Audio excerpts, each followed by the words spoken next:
నమస్తే, welcome to story board.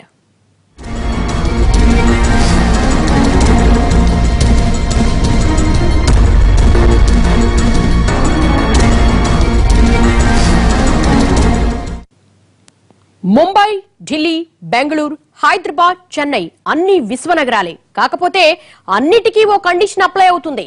వర్షం లేనప్పుడు మాత్రమే అన్నదే ఆ కండిషన్. ఎందుకంటే ఎంత గొప్ప నగరమైనా చినుకు పడితే చాలు నరకంగా మారిపోతోంది. అందుకు ప్రత్యక్ష ఉదాహరణ హైదరాబాదే. విశ్వనగరంగా చేస్తామంటూ ప్రభుత్వాలు ప్రయత్నిస్తుంటే వాన పడితే మాత్రం నగరం కాస్త సాగరమైపోతోంది.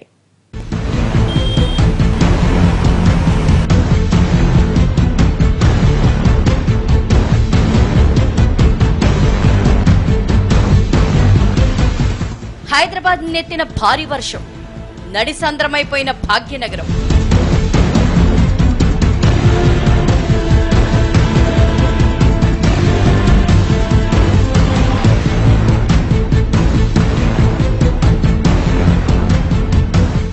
రోడ్లపైనే పరుగులీడుతున్న వాన నీరు, నీట మునిగిన అపార్ట్మెంట్లు,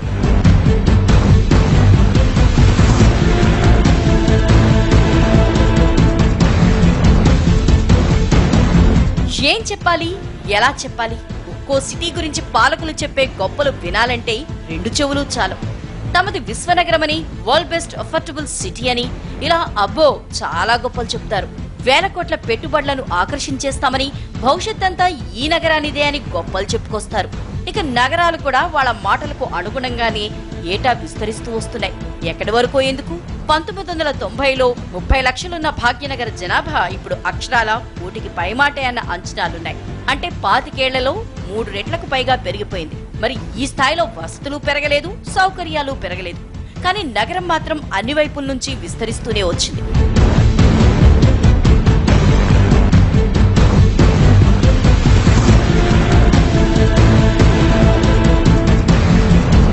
మామూలు రోజుల్లో సిటీలో కీలక ప్రాంతాల్లో ట్రాఫిక్ జామ్ జనాలకు చుక్కలు చూపిస్తుంది. అదే పొరపాటున చిన్న చినుకు పడితే ఇక వాహనదారుల అవస్థలు దేవుడికే తెలియాలి. కానీ భాగ్యనగరం మీద వరుణుడు పగబట్టాడు. గత 2 రోజులుగా కుండపోతతో దండయాత్రలు చేస్తూనే ఉన్నాడు. కారణం ఉపరితల ఆవర్తన ద్రోణి కావచ్చు, లేదా అల్పపీడనం కావచ్చు, కాకపోతే బంగాళాఖాతంలో పుట్టిన తుఫాన్ కావచ్చు. రీజన్ ఏదైనా సరే సీజన్లో మాత్రం దంచుకొట్టేస్తున్నాడు. తాజాగా కురిసిన భారీ వర్షానికి నగరం కాస్త సాగరమైపోయింది.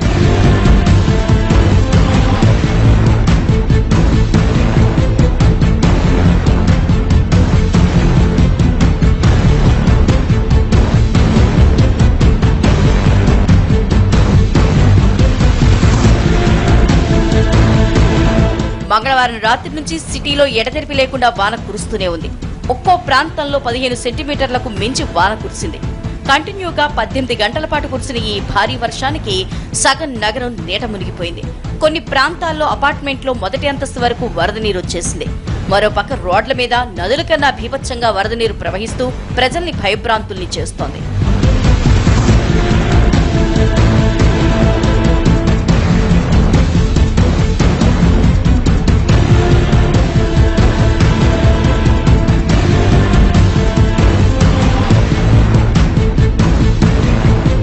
వర్షం రాబోతోందంటే చాలు సిటీ జనం వణికిపోతున్నారు.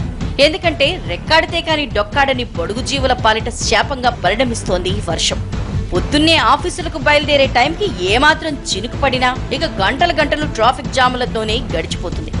ఇక సాయంత్రం వేళల్లో వర్షం పడితే ఆపై ట్రాఫిక్ జాములతో కిలోమీటర్ల దూరం దాటడానికే 2-3 గంటలు పడుతోంది. ఇక పొరపాటున ట్రాఫిక్ లో చిక్కుకున్న వాళ్ళు పడే నరకం చూస్తే దేవుడా ఏంటి నాకు ఈ దుస్థితి అనేంత దయనీయంగా ఉంటుంది.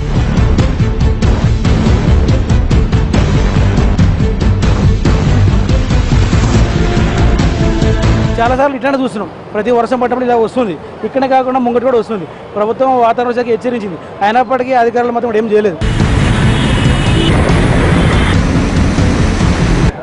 డ్యూటీలకు వెళ్ళలేని పరిస్థితిలో ఉన్నారు. ప్రతి ఒక్కరు కూడా గల్లీలోకి వాటర్ వచ్చేసి ఈ మ్యాన్హోల్స్ అన్ని ఓపెన్ అయిపోయి గల్లీలో ఇంటి లోపల కూడా వాటర్ వెళ్ళిపోయి చాలా మంది వరకు ఇబ్బంది పాల్పడుతున్నారు.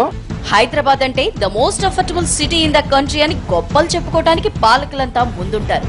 కానీ ఆ సిటీ వెనక చిత్రాలు మాత్రం ఇలా చినుకు పడితేనే తెరపైకొస్తాయి. ఒక్కసారి వర్షం పడితే చాలు సిటిజన్లు వణికిపోతున్నారు. బయట కాలు పెట్టాలంటేనే భయపడుతున్నారు. ఇక రాత్రి వేళలో వర్షం కురిసింది అంటే లోతట్టు ప్రాంత వాసులకు భయజాగారాలు తప్పటం లేదు. నానా ఇబ్బందులు అవుతున్నాయి. ఇదే ఎత్తి పుస్తకం అవుతుంది మాకు. అక్కడ నీళ్లు పోతలేవు, హుషాన్ సాగర్ నీళ్లు పోతలేవు. ఇగో ఇదే బతుకున్నది మాకు. పొద్దున్న చేస్తే ఇదే పని. ఎంత దయనీయమైన పరిస్థితి అంటే అంత దయనీయమైన పరిస్థితి. చూస్తేనైతే అసలు ఒక 5 సంవత్సరాల నుండి కూడా నేను నిజాంపేటలో 5 సంవత్సరాల నుంచి ఉంటున్నాను. ఈ రోజు వరకు కూడా ఇలాంటి పరిస్థితి ఎప్పుడు చూడలేదు. ఉప సర్పంచ్కి, సర్పంచ్ గారికి వాళ్ళందరికీ ఫోన్ చేస్తున్నాము. ఎవరు ఫోన్ చేసినా కానీ స్విచ్ ఆఫ్లో వస్తున్నాయి.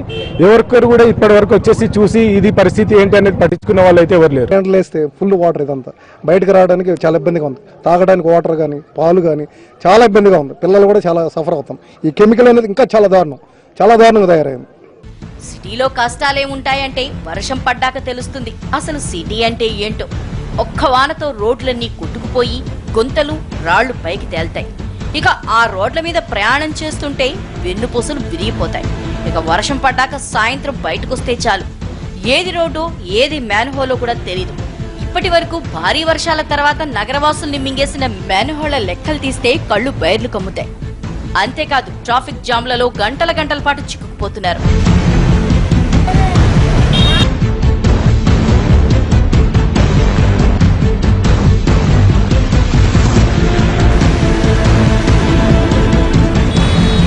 ఇక డ్రైనేజీ వ్యవస్థ గురించి ఎంత తక్కువ మాట్లాడుకుంటే అంత మంచిది. ఎప్పుడో శతాబ్దాల కిందట వేసిన డ్రైనేజీ వ్యవస్థనే ఇప్పటికీ వాడుకుంటున్నారు. దీంతో చుట్టూ ఎన్ని చెరువులున్నా వర్షపు నీరంతా రోడ్లపైనే పారుతుంది. దీంతో డ్రైనేజీ నీళ్లు కూడా కలిసి ప్రజలకు లేనిపోని రోగాలు తెచ్చిపెడుతున్నాయి. గడిచిన నెల రోజులుగా సిటీలో వైరల్ ఫీవర్లు విజృంభిస్తున్నాయంటే అస్తవ్యస్తంగా ఉన్న డ్రైనేజీ వ్యవస్థ కూడా ఒక కారణమే.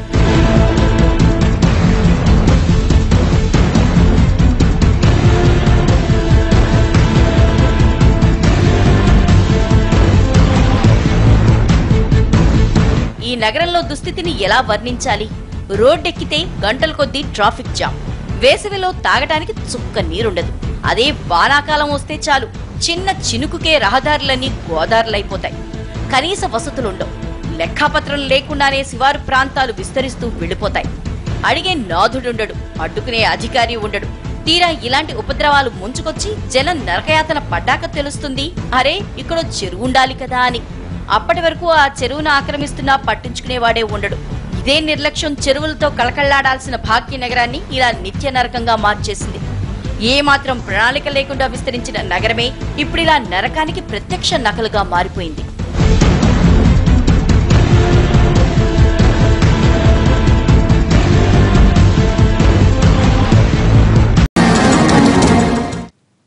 Welcome back.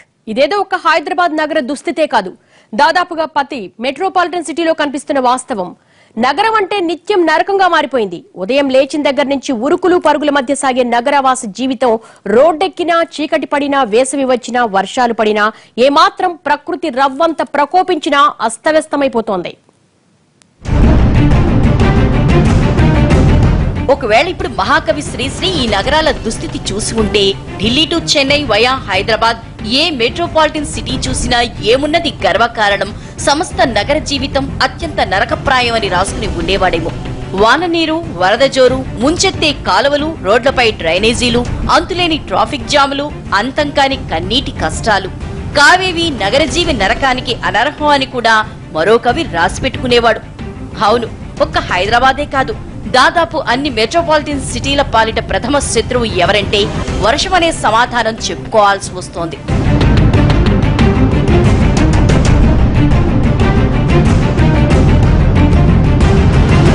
మామూలుగానే నగరాల్లో ట్రాఫిక్ గురించి ఎంత తక్కువ మాట్లాడుకుంటే అంత మంచిది.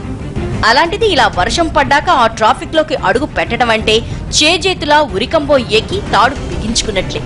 రోడ్లన్నీ సాఫీగా ఉంటే ఎలాగో అలా నెమ్మదిగా నెట్టుకొచ్చేయచ్చు. కానీ సిటీలో రోడ్లన్నీ అడుక్కో అరమీటర్ గుంతతో నిత్యం స్వాగతం పలుకుతూనే ఉంటాయి.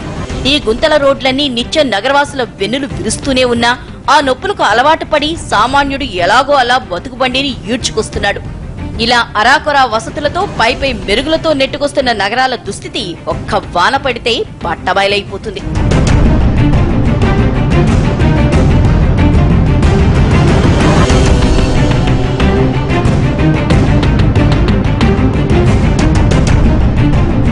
ఇప్పుడు వర్షం కురిసి కురిసింది కాబట్టి హైదరాబాద్ వాసుల కష్టాల గురించి ఇలా కథలు కథలుగా చెప్పుకుంటున్నాం. మరి ఇదే వర్షం ఏ ముంబైలోనా పడితే అక్కడ పరిస్థితి ఇంతే. దేశ ఆర్థిక రాజధానిగా ఆకాశ హార్మోనియాలతో బాసలుతున్న ఈ నగరం గట్టిగా వాన కురిస్తే మాత్రం కన్నీటి సాగరమైపోతుంది.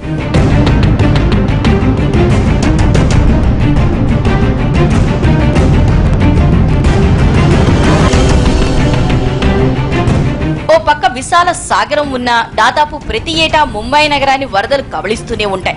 నిజానికి ముంబైకి వర్ష కష్టాలు కొత్త కాకపోయినా గత 15 ఏళ్లుగా దాదాపు ప్రతి ఏటా నగరాన్ని కబళిస్తూనే ఉన్నాయి. 2000 తర్వాత 7 సార్లు ముంబైని వరదలు ముంచెత్తాయి.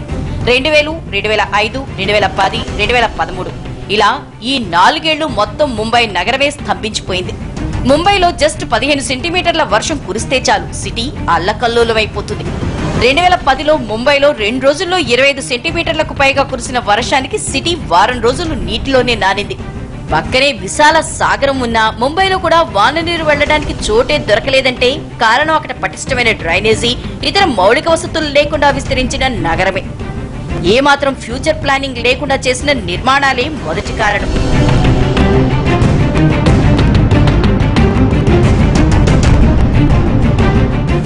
ముంబై, హైదరాబాద్లే కాదు, క్రమేపీ ప్రతి మెట్రోపాలిటన్ సిటీ భవిష్యత్ చిత్రం ఇంతే భయానకంగా ఉండబోతోంది. దీనికి ప్రత్యక్ష సాక్ష్యమే గత ఏడాది వచ్చిన చెన్నై వరదలు. గత ఏడాది చెన్నైలో కురిసిన భారీ వర్షాలకు నగరం మొత్తం 10 రోజుల పాటు నీటిలో నానిపోయింది. ఇక దానికి తోడు అడయార్ నది కూడా పొంగిపోవడంతో మొట్టమొదటిసారి చెన్నై ఎంత భయంకరమైన నగరమో ప్రపంచానికి తెలిసొచ్చింది.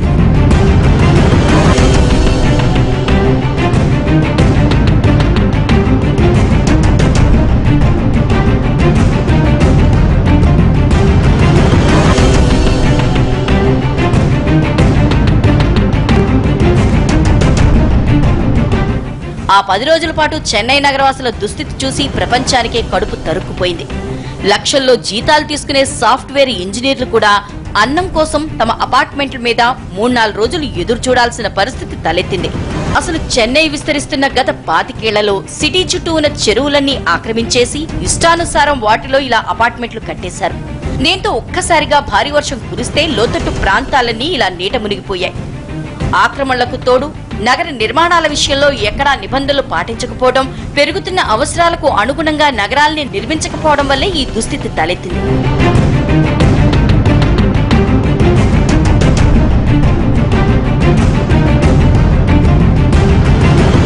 ముంబై, హైదరాబాద్, చెన్నైలే కాదు, ది బెస్ట్ పీస్ఫుల్ సిటీ అని చెప్పుకునే బెంగళూరు కూడా ఇలాంటి కష్టాలకు నెలవు కాబోతోంది. నిజానికి అన్ని మెట్రోపాలిటన్ కన్నా ది బెస్ట్ వెదర్ కండిషన్ ఉన్న సిటీ బెంగళూరు.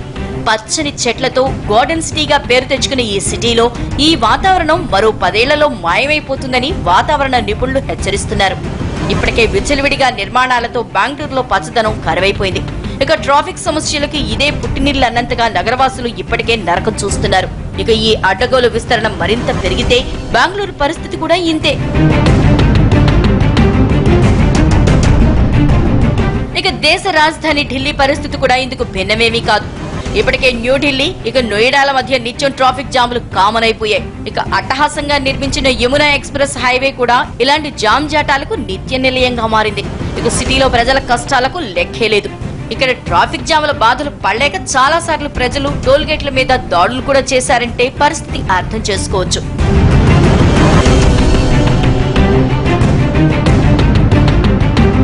ఇలా మన నగరాలన్నీ నిత్య నరకాలుగా మారిపోయాయి. సౌకర్యాల లేమితో, కనీస వసతులకు దూరంగా నిత్యం ఏదో ఒక ఇబ్బందులతో బతికిడుస్తూ వచ్చాయి. ఇక పొరపాటున సీజన్ ప్రకారం పడాల్సిన వానలు ఏమాత్రం రేంజ్ దాటినా ఇక ఆ నగరవాసుల కష్టాలు వర్ణించడానికి మాటలు కూడా చాలు.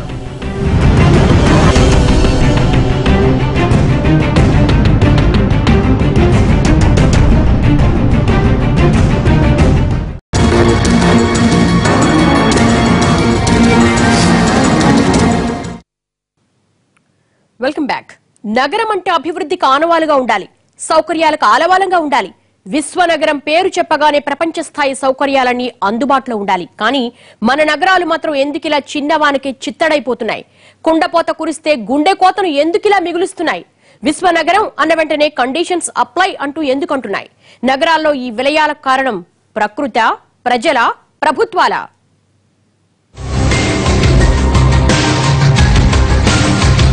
నగరం అంటే నేటి అభివృద్ధికి తార్కాణంలా ఉండాలి. కానీ నేటి నగరాలన్నీ ఇష్టానుసారం విస్తరించేస్తూ వచ్చాయి తప్ప భవిష్యత్ అవసరాల్ని మాత్రం ఏమాత్రం దృష్టిలో పెట్టుకోలేదు. ముంబై, చెన్నై, బెంగళూరు, ఢిల్లీ, హైదరాబాద్ ఒక్కో నగరంలో చిన్న ఫ్లాట్ కొనాలి అంటే లక్షలు పెట్టాల్సిందే. ఒక్కో సిటీలో సామాన్యంగా జీవించాలన్నా వేలకు వేలు తగలబెట్టాల్సిందే. ఒక్కో నగరం నుంచి ఏటేటా లక్షల కోట్ల రూపాయల ఆదాయం వస్తోంది. లక్షలాది మందికి ఉపాధి దొరుకుతోంది. ఈ నగరాలన్నీ శతాబ్దాల కాలంగా భాసిల్లుతున్నా గడిచిన 3 దశాబ్దాల కాలంలో విస్తరించినంతగా ఎప్పుడూ విస్తరించలేదు. అటు జనాభా పరంగానే కాదు, నగర విస్తీర్ణం పరంగా కూడా శరవేగంగా విస్తరించాయి.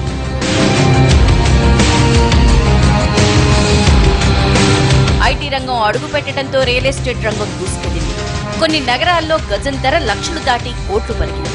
దీంతో శివారు ప్రాంతాలకు డిమాండ్ పెరిగింది.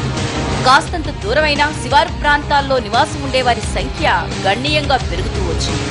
ఇది ఆయా ప్రాంతాల్లో అడ్డగోలు నిర్మాణాలకు, ఆక్రమణలకు కారణమైంది. చెరువులు, లోతట్టు ప్రాంతాలన్నీ ఇష్టానుసారం కబ్జాలు చేసి కొనుక్కుని భారీ భారీ నిర్మాణాలు చేపట్టారు. నీరు పారే దారులన్నీ పూర్తిగా ఆక్రమించేస్తున్నారు. ఇక ఉన్న డ్రైనేజీ వ్యవస్థను పెరుగుతున్న అవసరాలకు అనుగుణంగా ఎప్పుడూ మార్పులు చేసింది లేదు. దీంతో జనాభా పెరిగి వినియోగం పెరిగినా వాటి సామర్థ్యం పెరగక చాలా నగరాల్లో రోడ్లపైనే మురుగునీరు పారుతూ కనిపిస్తోంది. ఏటేటా ఏవో మెట్రో వంటి ప్రాజెక్టుల పేర్లు చెప్పి నగరాన్ని అభివృద్ధి చేస్తున్నామంటూ విరవేగటం, ఇలాంటి ఇబ్బందులు తలెత్తినప్పుడు లోపలి గాయానికి మందేయకుండా పైపై లేపనాలు పూయటం తప్ప నిజంగా చేయాల్సిన కాయకల్ప చికిత్సల గురించి మాత్రం ఎవరూ పట్టించుకున్న పాపాన పోలేదు. దీనికి హైదరాబాద్ నగరం విచ్చలవిడిగా అభివృద్ధి చెందిన తీరే ప్రత్యక్ష ఉదాహరణ. అసలు హైదరాబాద్ కి జియోగ్రాఫికల్ ప్లానింగ్ లేదు. సిటీలో ఒక భాగం లోతట్టులో ఉంటే మరికొన్ని ప్రాంతాలన్నీ ఎత్తుగా ఉంటాయి. 200 ఏళ్ల కిందట సిటీ భౌగోళిక స్వరూపం చూస్తే అక్కడక్కడ ఎత్తుగా ఉండే చిన్న చిన్న గుట్టలు ఎక్కువగా కనిపిస్తాయి.